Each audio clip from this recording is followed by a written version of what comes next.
যে শবে বরাত আমাদের দেশের আলাদা নামাজি বের হয় শবে বরাত, ঠিক কিনা? সে মালকটা পুরো বছর নামাজ পড়ে না, খালি শবে বরাতে রাতে পড়ে পড়ে না। আচ্ছা, উচ্চ মাধ্যমিক পরীক্ষা হলো না বাবা?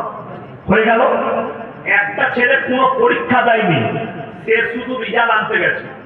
যেদিনে রেজাল্ট বেরিয়েছে হেডমাস্টারকে গিয়ে বলে, স্যার আমার রেজাল্টটা দিন। তাকে রেজাল্ট দিবে না, ঝাড়া করে মারবে? কথা বলে না, ঝাড়া করে মারবে। তুই পরীক্ষায় দিস, তুমি রেজাল্ট কোথায় পাবি? তো আপনার যদি সারা জিন্দগির ফরজ নামাজ না থাকে, শবে বরাতের নকল নামাজ দিয়ে ঘোরার দিন করবে তুমি? কথা বুঝতে পারেনি আমার? পুরো বছর নামাজ নাই, ওখানে শবে বরাতের রাতে নামাজ পড়বে। আর অনেক গ্রামে তো দেখছি দেওয়ালির মতো বোম ফাটে না? আমাদের বর্ধমানে আছে, আমি মেদিনীপুরে খবর জানি না। দাম দুরুম ফাটাম ফুটু। আবার অনেক দাদু দাদি পুতা পুতিনকে পয়সা দেয়, বোমটা ফাটাবে, তোর দাদু ঘুমিয়ে গেলে কেমে যাবে কোমরে।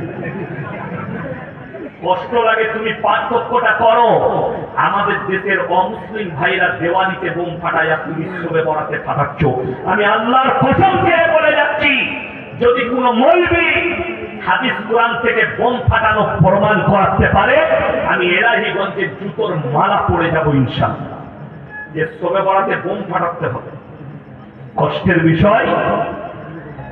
তুমি নামাজ, কেউ যদি নামাজ পড়ে নেকি আছে না নাই? কেউ যদি না পড়ে গুনাহ আছে? কথা বলে, গুনাহ নাই।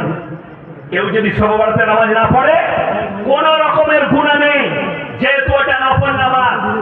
কেউ যদি শবে বরাতে রোজা রাখে নেকি আছে, কেউ যদি রাখতে না পারে কোন রকমের কোনো পাপ নাই।